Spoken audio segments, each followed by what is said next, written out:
I'm always so pleased to be joined by Representative Ro Khanna on the podcast once again.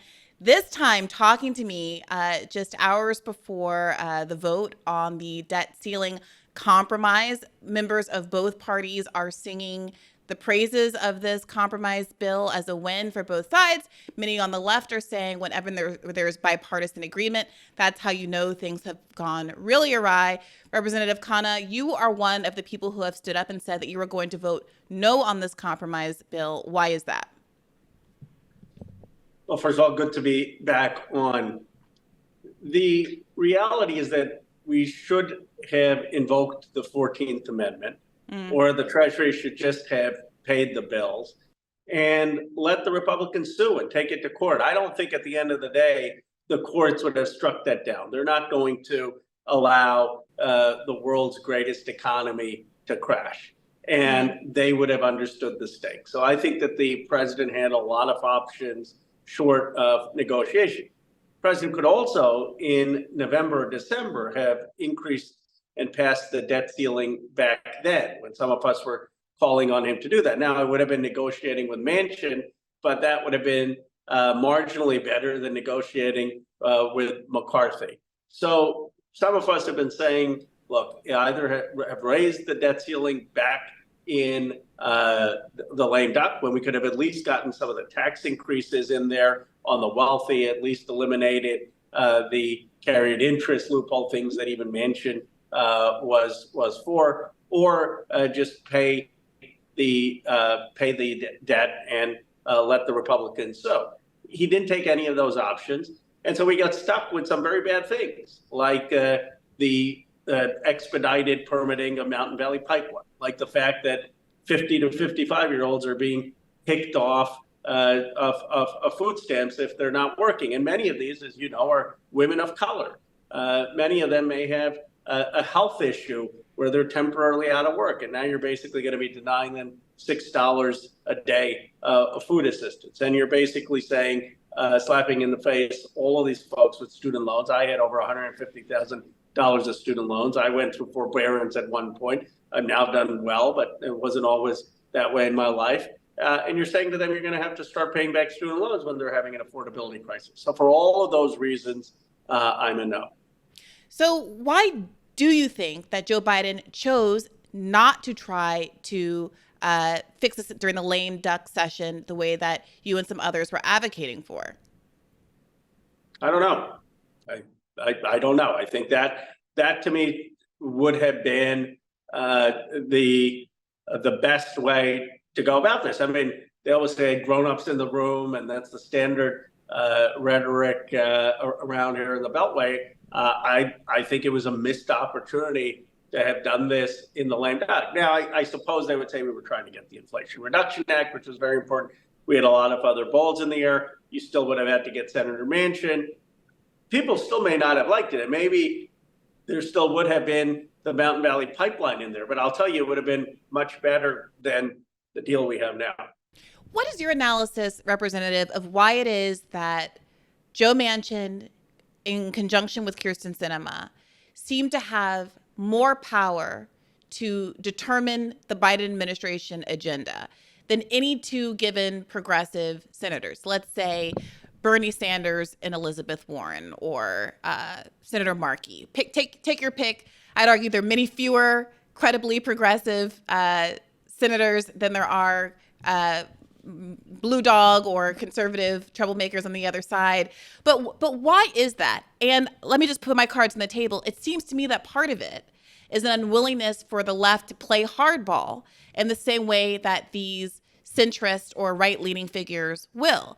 And if that's the case, doesn't that failure to play hardball and for there to be consequences for betraying the left, the way there are consequences for upsetting the center right, part of what's enabling this constant ratcheting effect to the right and the cycle after cycle after cycle where progressives are being told we have to eat our disappointments while Kyrsten Sinema and Joe Manchin run across the goal line with a football? I'm not sure that I would agree with Manchin and Sinema having more influence than, let's say, Bernie Sanders. I mean, We both in some capacity worked for him. I as a co-chair, you for him. I would argue that the American Rescue Plan would never have happened in its form if it weren't for Sanders' presidential campaign and leadership. You wouldn't have had the same commitment to the child tax credit. You wouldn't have had the same commitment to the stimulus checks and a number of other policies.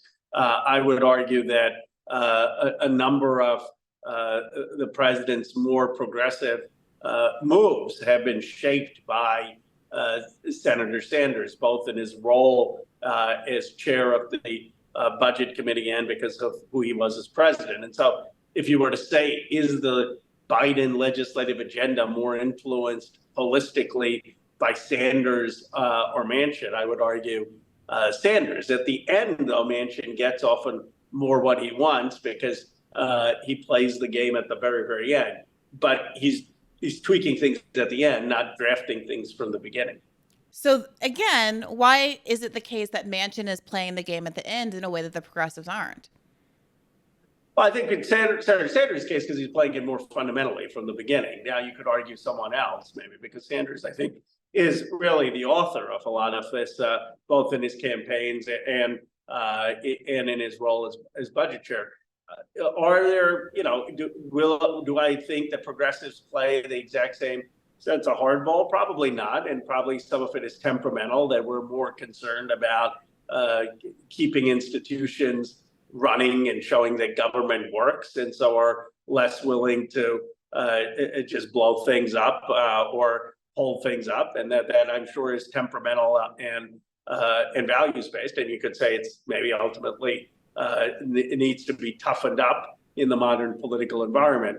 But I do think progressives have had a huge say in shaping the agenda. And you've seen today that where there are clear lines, I mean, Senator Sanders came out against this debt ceiling, I think just this afternoon. And I'm not the only one who's come out against it. I was one of the early ones, but you've had Pramila Jayapal and a number of others come out now against it. Here's the concern. You gave an interview in the New Republic where you said that you believed enough Democrats would back the bill so that the United States won't default. But, quote, some of us are going to vote no on principle.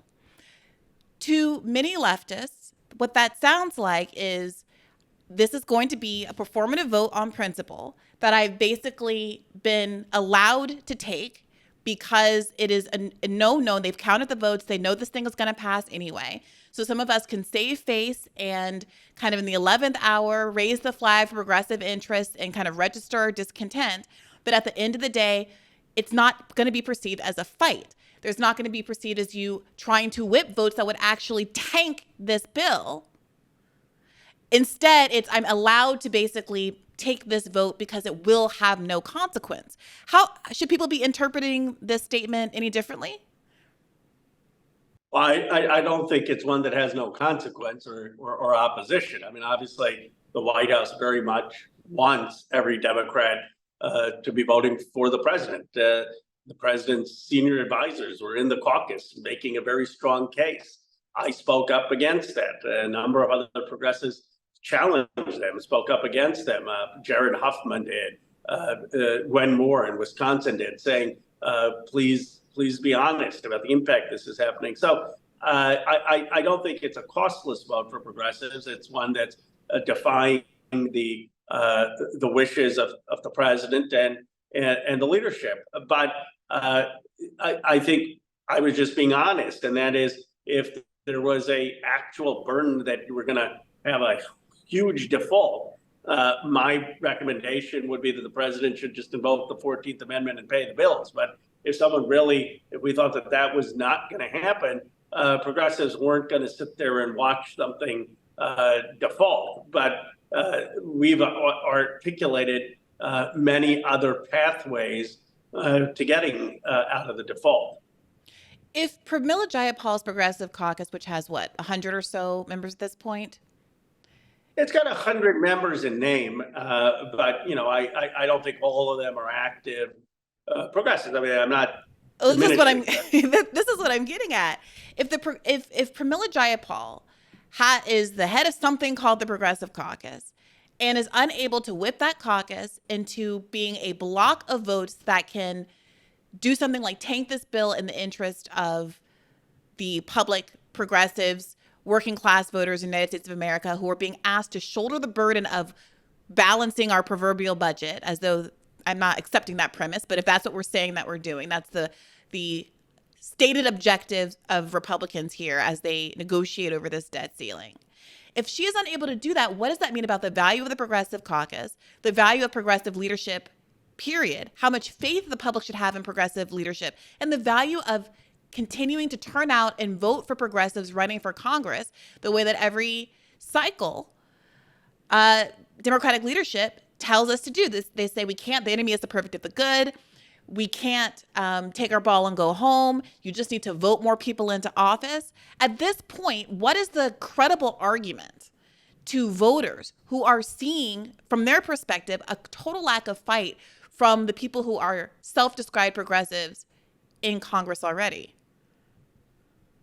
Well, first of all, you do have fight. You have people going to the floor and voting against the president and against the leader, voting for the working class, voting to make sure that 50 to 54-year-olds are denied food assistance when we're going through an affordability crisis, that students don't have more student loans, debts piling up when they can't afford a place to live, that we aren't greenlighting the Mountain Valley Pipeline while we have a climate crisis. And you have people making passionate speeches within the caucus and on television publicly stating that these are not progressive values, these are not democratic values. Now, the Progressive Caucus, even if we were all unified, could not prevent this bill going forward, because the Republicans are going to provide 150 plus votes, and that you just need 60, 70 or so Democratic votes, which they have. I mean, the New Dems are going to provide more than that.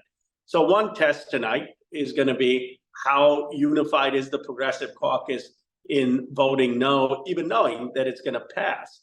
I have been working the phones, as is Pramila, as is Greg Cesar, as have others, to try to get as many Democrats to a place that says we can vote our values on this. And we'll see. I'm hopeful at least 50, but it's hard when you have the president and the leader of the party on the other side. But I do think that, this is a moment for progressives to stand up. And how many votes in the Senate would it take to block this? Well, there you would need at least 41 votes. I think that would be hard too. It's going to take much more than Bernie Sanders or Merkley, because you've got both McConnell and Schumer supporting the deal.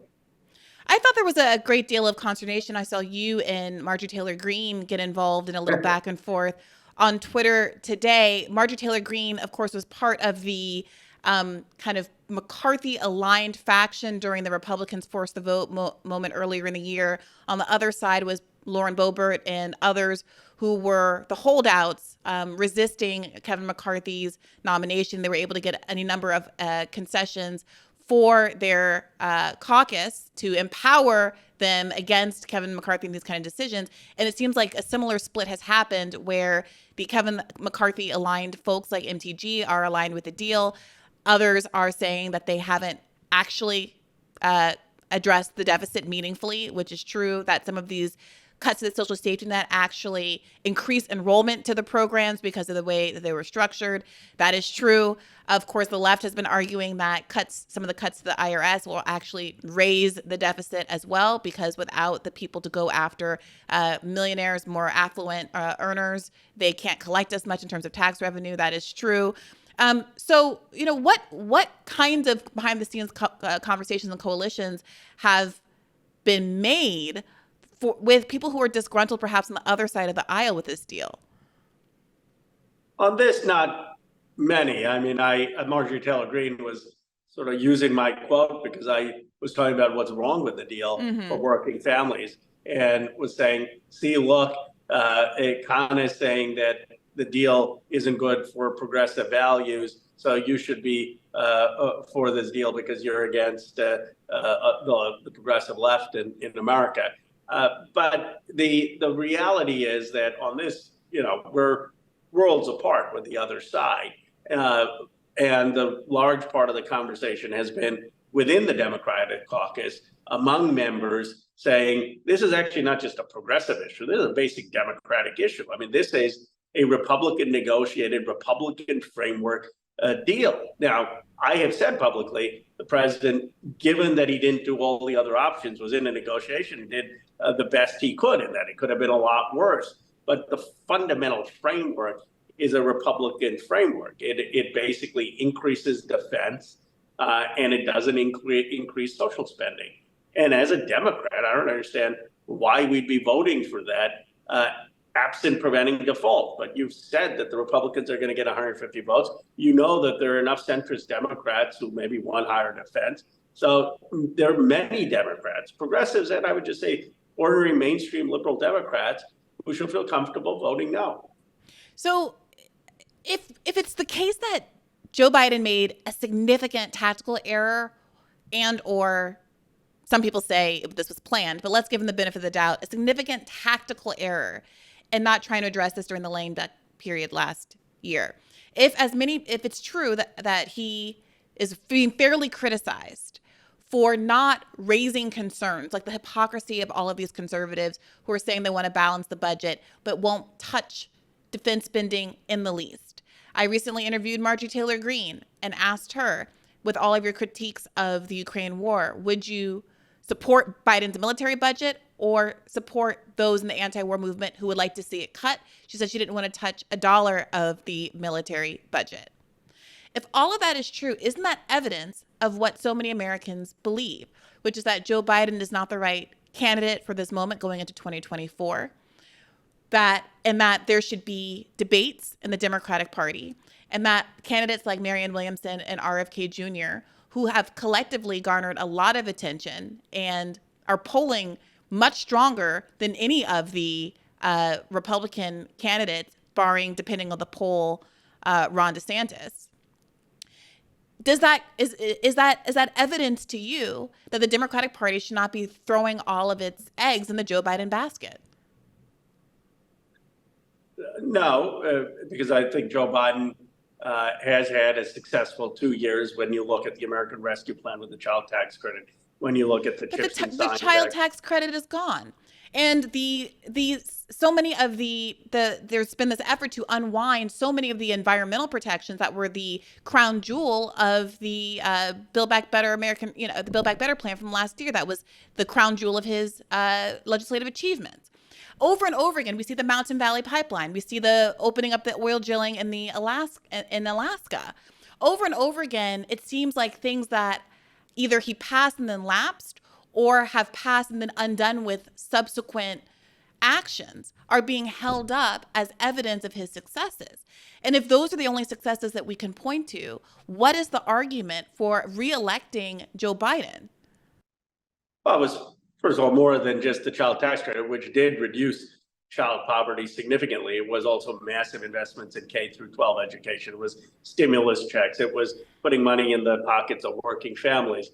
It was an Inflation Reduction Act that has spawned hundreds of billions of dollars of domestic manufacturing in solar, wind, and energy production. It is infrastructure investments that have created hundreds of thousands of construction jobs. It's a low unemployment rate.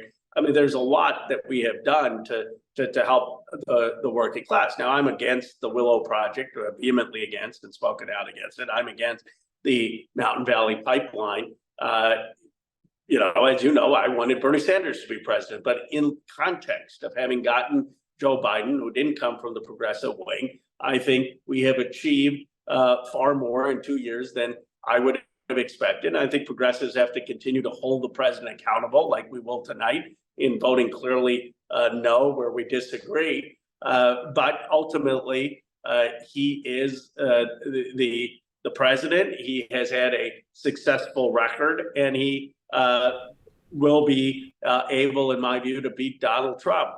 And I just don't think someone should be able to run for president as their first office. As much as I love Bernie Sanders, if he hadn't been a congressman or at least a mayor or a senator, I wouldn't have gotten behind him. And so my big challenge with the other two running is just that they haven't had, in my view, enough experience. It doesn't have a lot of experience, but there has to be some experience to be effective. So your agreement on principle let's just say with Marianne, since she's basically wholesale adopted the Bernie Sanders policy platform, and I presume that you support that, given that you were co-chair of his campaign.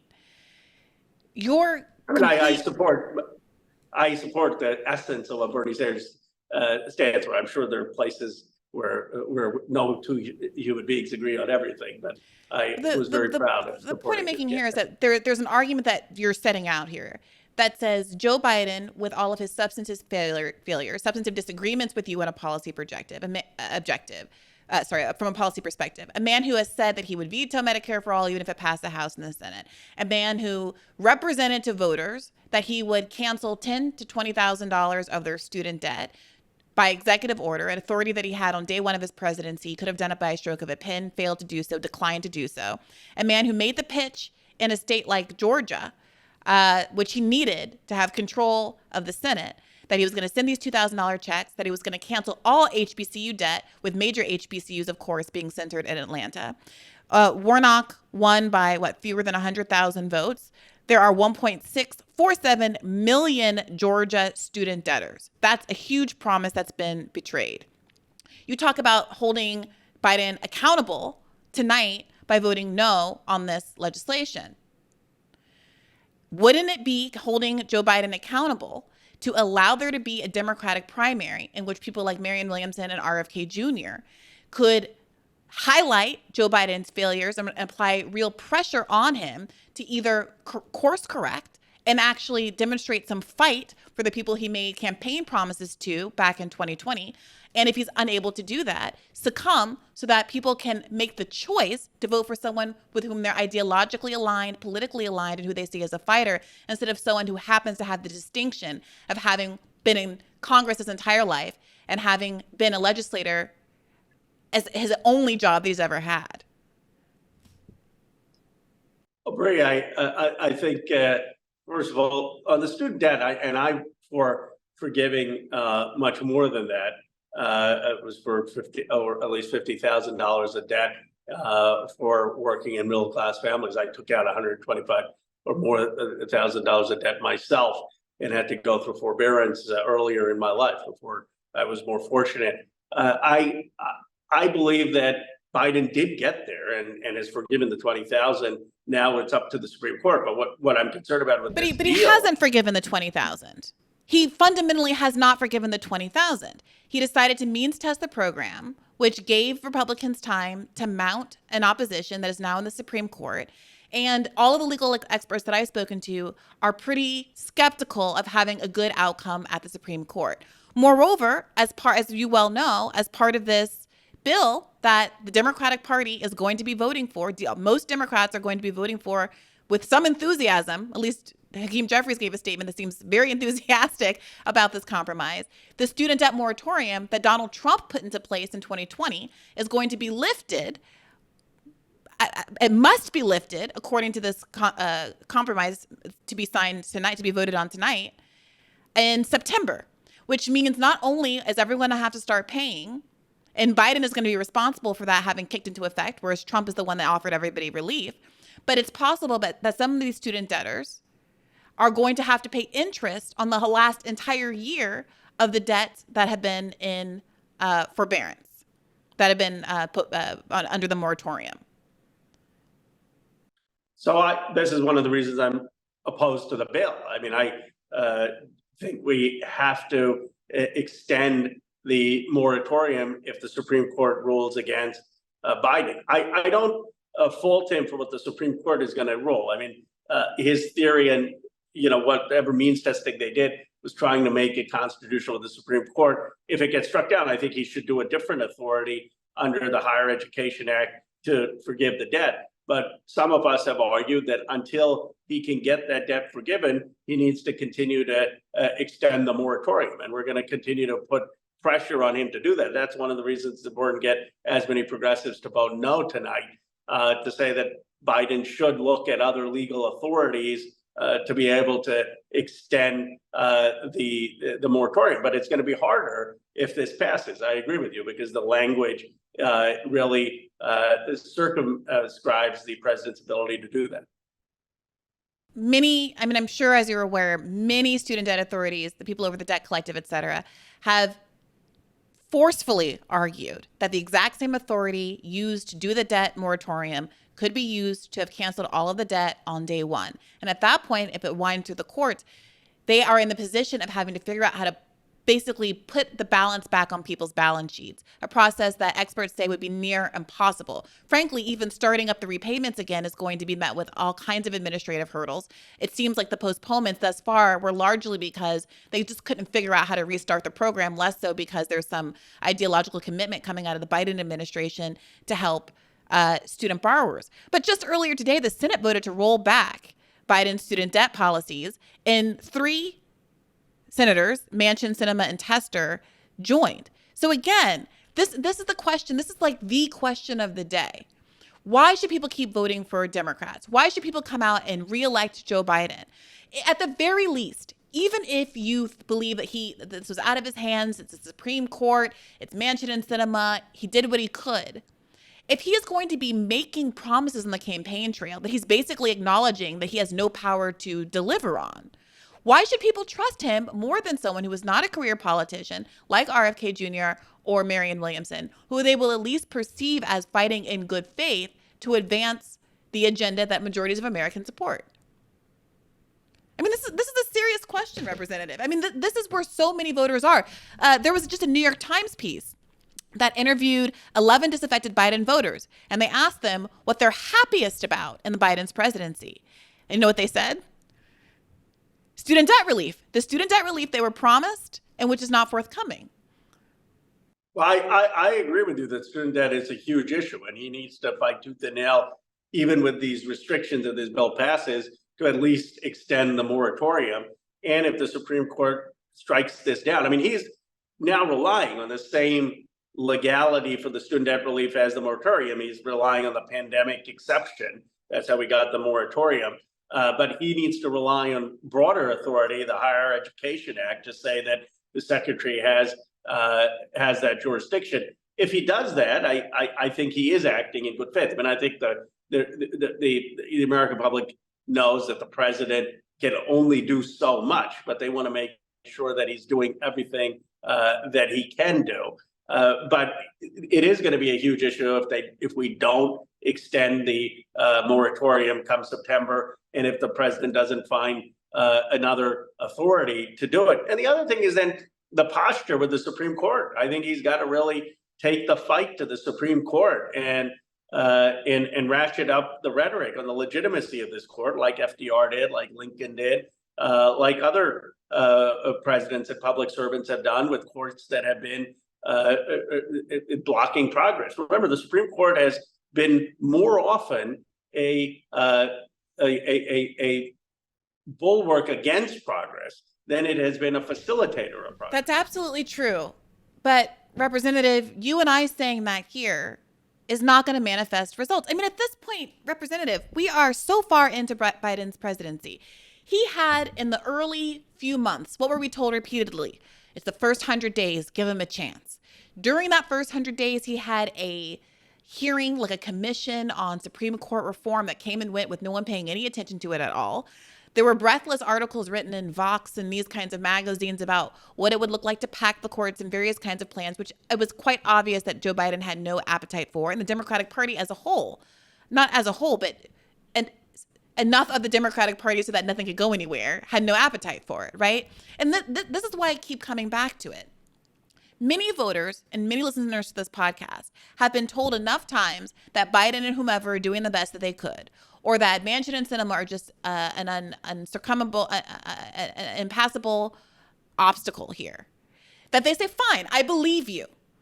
And therefore I'm not going to put any trust or faith in the Democratic Party anymore, and I won't be voting for you. And in fact, I'm not even interested in these Biden challengers because they are running within the Democratic Party, because at the end of the day, they will be beholden to the same forces as Joe Biden is, and they will be faced with the same obstacles. Other people say I would still support the insurgents because at least they will bring the fight to the public foreground and use their platforms effectively. But Joe Biden can't be said to be doing that. There was like a week where he was tweeting really great about the contrast between how PPP loan forgiveness was being viewed versus student loan forgiveness was being viewed. But I haven't heard him at the pulpit using his presidential platform having those conversations now. He seems to have accepted the framing that we need to do something about the national budget. He seems to not have had any fulsome, realistic support for the 14th Amendment. There's been no conversation about minting the coin from anybody at all, it seems, outside of academic circles. He floated the 14th Amendment for a second before saying it's off the table, which seemed to be at very least a terrible negotiating tactic. So at very least, people want a candidate and people want a party who is going to be taking the fight to the public and making it so that at least there's a political cost for Republicans for doing these shenanigans and threatening to tank the global economy because they want to stick it to poor people a little bit more. But we're not hearing that. With all due respect, I appreciate hearing it from you. But to many voters, that's not going to be enough to continue to throw their money, time, and interest behind the Democratic Party as an entity. Well, what I would say is, first of all, they need to help get the Democratic Party to be more progressive, and we've moved it in a much more progressive direction than it was in the 1990s, and that's thanks in part to Bernie Sanders' two campaigns. I mean, Joe Biden is a different president than Bill Clinton. I think anyone would argue that the party has moved left. Now, it's not nearly as progressive as you or I would want it, but we've seen how far it is moving, and that's not because of politicians. That's because of the activism and energy on the ground. So the more that progressives are being elected, the more that progressives are winning nominations, the more that progressives are changing the Democratic Party platform to have Medicare for all, free public college, ending student debt as official parts of the platform, which it's not. I mean, maybe that's a fight in 2024 to get some of those things into the party platform, at least with student debt. The better we're going to have a chance of succeeding. And as you know, I mean, look at the civil rights movement. And progress takes decades in this country, and it's often uphill. And, the Civil Rights Act failed many times before it passed. And so that has been, unfortunately, the history of this country, that social justice, economic justice, racial justice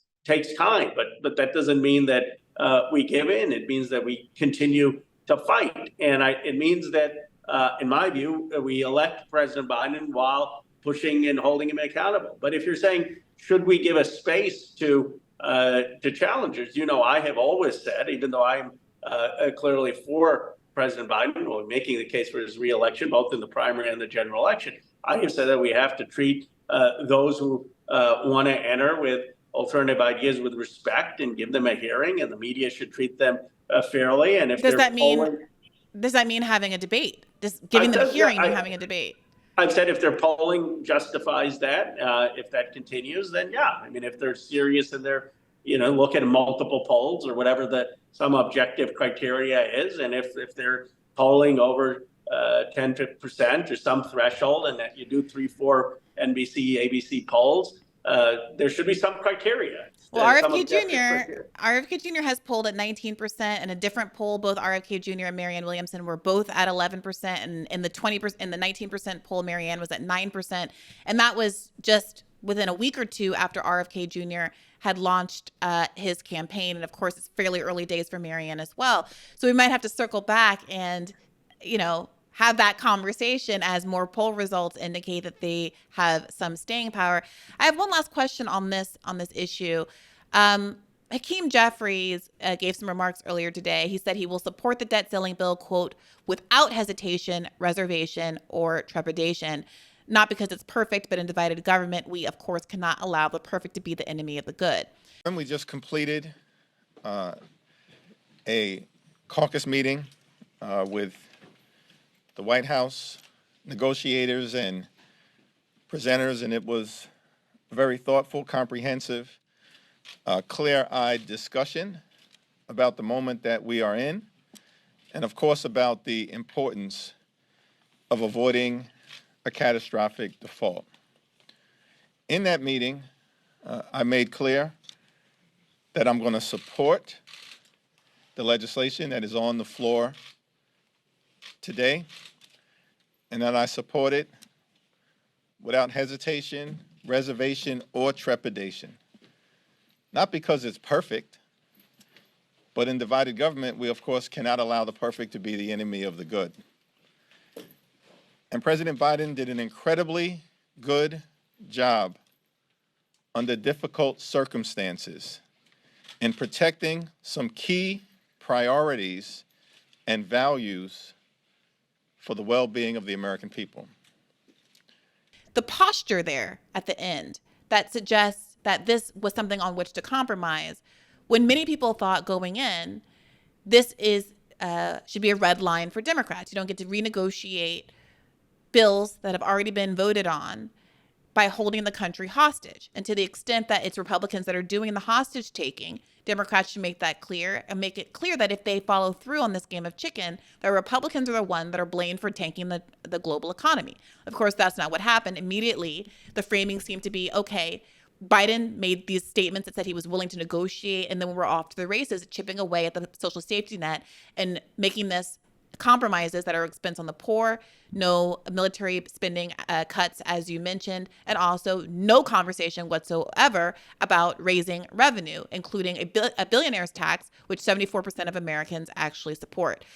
Given that this is the approach that Hakeem Jeffries has taken and the nature of the statement that he's making at this period of what many of us see as failure, do you have regrets about the progressives not pulling a force the vote moment the way that conservatives did with Kevin McCarthy earlier this year, back in the beginning of 2021, so that you could have more control over what Hakeem Jeffries did, or at that time, what Nancy Pelosi was willing to do as Speaker?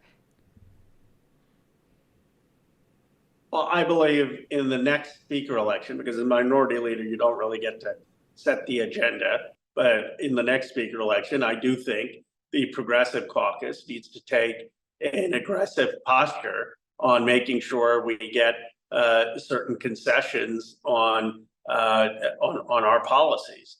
And while I was not for forcing the vote unconditional on one thing, I would be for more procedural reforms, giving the seat on the rules committees to progressive caucus members, or other ways to ensure that progressives have more of a seat at the table the next time we're in control. And that is a sort of fair lesson to have learned from the past few years. When the Republicans were doing their force the vote moment earlier this year, it wasn't just a sort of passive support for Hakeem Jeffries, or towing the line for Hakeem Jeffries in a way that didn't give a strategic advantage to conservatives. There was a lot of glowing praise and bragging from progressives about their willingness to throw their hat in behind Hakeem Jeffries, despite the ways in which he has openly antagonized progressives like AOC over the course of his tenure. In fact, you were recently giving an interview, I believe, with Joy-Ann Reid, where you said that you characterized liberals, the Democratic Party, as more disciplined, as a positive characteristics, and saying that you weren't willing to hold up the whole process for your progressive agenda. And Joy-Ann Reid, I think, very insightfully said there's probably a lot of progressives that are upset that you don't do that. Looking back, do you wish that you had performatively or otherwise withheld your vote for Hakeem Jeffries? For minority leader, no, I don't. I don't think that there is anything in terms of the agenda setting, first of all, that the minority leader can do. It's not like he can bring up hearings on Medicare for all or free public college. And he did engage the Progressive Caucus quite a lot, and has the progressives in decision-making roles. But I do think when it comes to the speakership, and Hakeem Jeffries becomes our candidate for that the Progressive Caucus should have some very specific requests around student loans, around things like what happens on permitting for Mountain Valley Pipeline-like projects, around climate, around medical debt and Medicare for all. But let me say, beyond the internal dynamics, we've got to have the outside dynamics continue. One of the reasons that the Freedom Caucus is able to do it is just a very active base, and we have that base in our party. But look, I would argue Donald Trump won running on to the Freedom Caucus right in the primary, and we've got to win presidential nominations. We've got to win seats in Congress. We've got to continue to build the base. I would argue that part of why the base is disaffected is an unwillingness to say Hakeem Jeffries has long been an enemy of progressive politics. I strongly disagree with his statements on this debt ceiling compromise, and that we should have leadership that better reflects the interests of working class people in the United States of America, who the Democratic Party is supposed to represent. And a unwillingness to draw lines and speak truthfully about members of one's own party is part of why there is much less political appetite on the left than there continues to be on the right, and why there's so many people who are interested in these insurgent campaigns against Joe Biden, because they're hearing RFK Jr. and Marianne say things about corruption in Washington, including on the Democratic side of the aisle. And Hakeem Jeffries, I got to say, is a pretty obvious enemy to progressive interests. He said some pretty intense things, called out progressive members, squad members in particular, has shown more fidelity and solidarity with, frankly, Israel as a nation and a lot of extremist politics that are very much against the progressive interests than he has with members of his own ostensible caucus. And, I don't know. I don't know, Representative, if you can have it both ways. Well, I would say, first of all, that I think Hakeem, some of those comments, he's grown as a leader. And if you asked even the members of the squad or members of the Progressive Caucus, they would tell you that he sat down with them and has been much more consensus-oriented as a leader. I don't know all his past comments, so certainly I'm not going to defend everything he has said, but I will say that he has grown. But the second thing is I think different people have a difference of temperament. My view has been that I will stick very strongly on policy, and I will say I have no problem saying that I think that I disagree with Hakeem Jeffries in saying that everyone should vote for this bill. I don't think that. I think that the bill, the Democrats, fine, if they're centrist Democrats, they'll supply the 218 votes, that's fine. But liberal Democrats, progressive Democrats should not embrace a center-right framework for governance when we have the Senate, the presidency, and it's a pretty evenly divided House.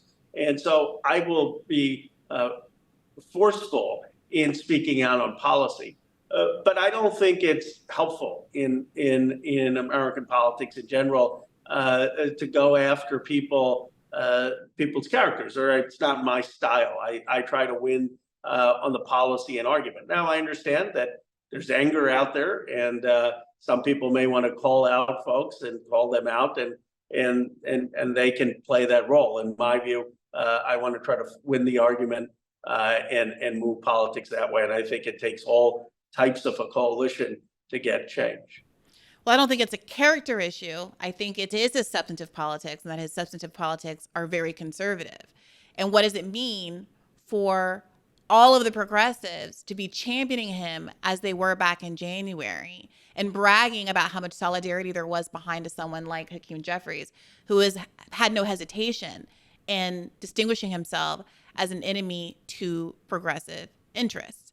And if you're unwilling to draw those kind of contrasts, how can you expect voters to see you or any other progressive squad members or whomever as allies who are genuinely fighting for their interest, including fighting against people like Hakeem Jeffries and Joe Biden, who I got to say, whose actions don't reflect at all times good faith behavior? When I ask you about why Joe Biden didn't attempt to resolve this debt ceiling crisis during the lame duck session, and it's kind of an I don't know from every quarter. Oh, did he just make a mistake? Either he made a mistake that is arguably disqualifying as president of the United States of America, or this was a calculated move, which is also disqualifying for anybody who has the interest of working class and middle class people in this country and the poor at heart. And I just don't know how to square that, Representative. But that's a big, heavy question. I don't mean to ask you to answer that, but I do feel the need to put out there that that is where many progressives' hearts and minds are right now. Well, I'm going to answer this way and then I have to run. The issue of a distinction, I think, is on a person's record. And I think they'll be very clear where people stand tonight and how people vote, whether they're going to vote to stand with vulnerable Americans, with the students, with people fighting for climate, or whether they won't. And it'll be clear where Bernie Sanders stands, where I stand, where other progressives stand. And it'll be clear where people stand on Medicare for all, on free public college, on eliminating student debt. But the real enemies, in my view, are not particular politicians in the Democratic Party. The real enemies are not Sinema, Tester, and Manchin, who just voted to repeal Joe Biden's student debt program. Well, look, I obviously disagree with them, but I think why is that happening? I think the problem is big money. The problem is special interests. The problem is the pharmaceutical lobby, the big oil lobby. So should progressives, should anybody vote for a candidate like Joe Biden who took money from all of those groups, who took more money from billionaires in the 2020 primary than any other Democratic primary candidate in the race? Well, I think he took money that was limited at the individual contribution limits, which are $2,300 or something. I don't think those were super PAC money, other than when it was in the general election. And at the general election, look, we can't fight unilaterally. This is about the primary, Representative. You were with me on the Bernie Sanders campaign, championing the fact that Bernie Sanders managed to out fundraise everybody in the race without taking any super PAC money, without taking money from any billionaires, having to return the donation from that one Abigail Disney, the good Disney, who tried to give his campaign, but didn't. As a matter of, he should have returned Abigail Disney's money. I was never for like, okay, if you're a billionaire, you can't contribute $2,300. My problem with billionaires is when they're like Michael Bloomberg and they're putting in hundreds of millions of dollars. And what about the billionaire who gave Elizabeth Warren that last infusion of $14 million so she could stay in through Super Tuesday?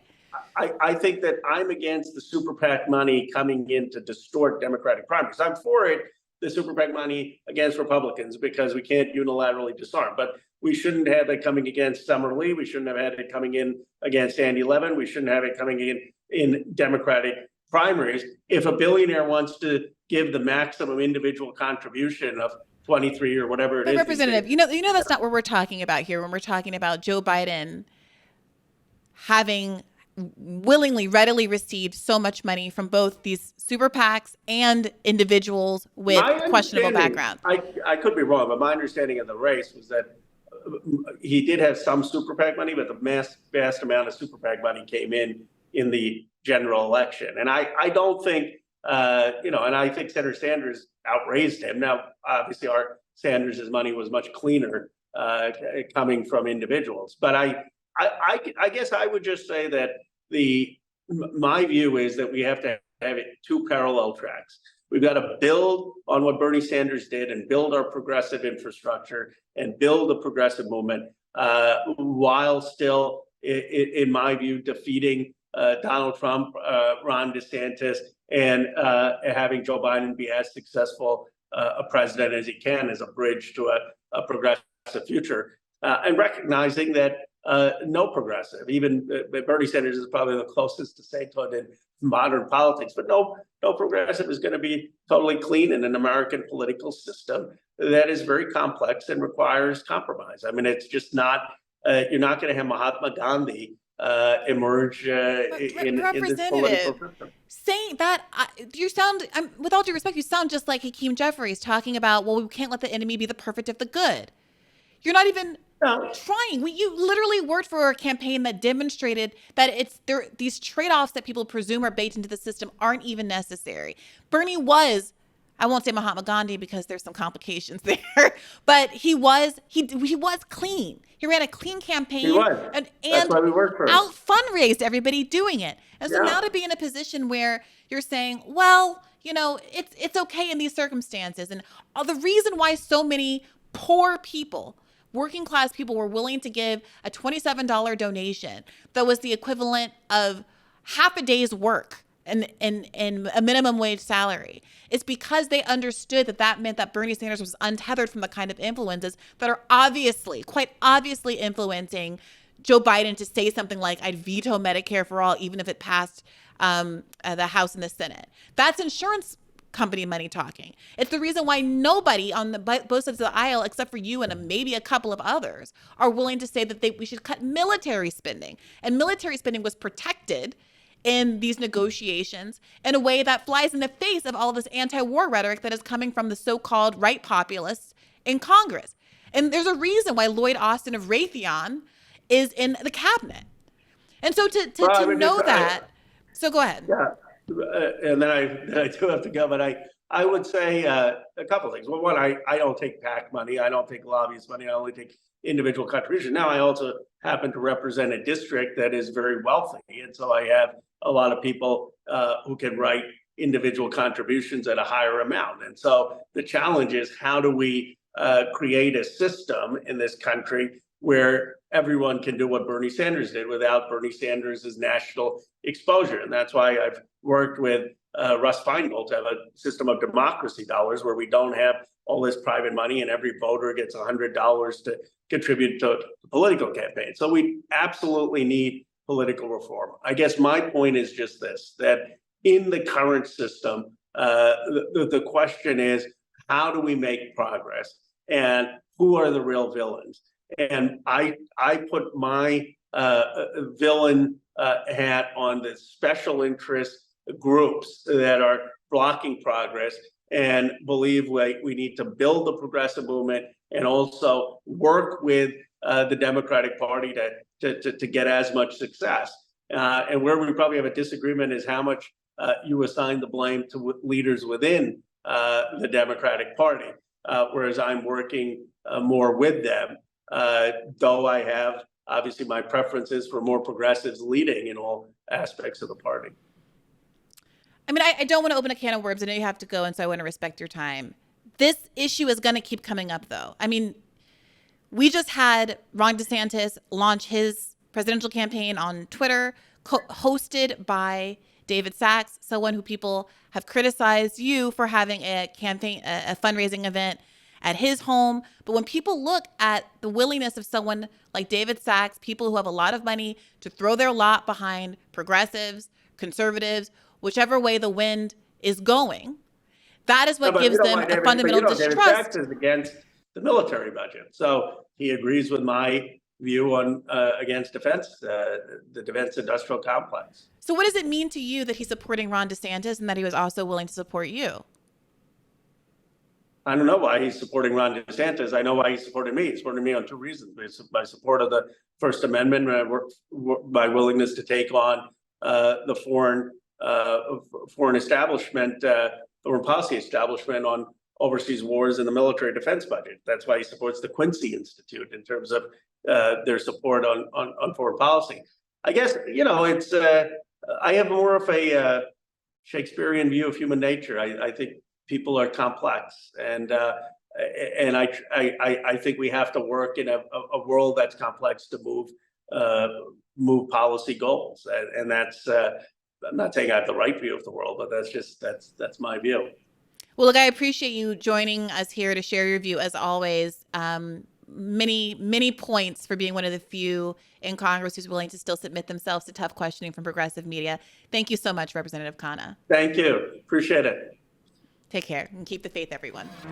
Hey, YouTube. Thanks for watching. Just a reminder that this is a podcast. You can catch an extra premium episode every Monday for $5 a month at patreon.com/badfaithpodcast. That's patreon.com/badfaithpodcast for $5 a month, an extra episode every week. Additionally, please do consider liking this video, subscribing to this channel. It helps us out. It helps independent media beat the algorithm. We appreciate you. And as always, keep the faith.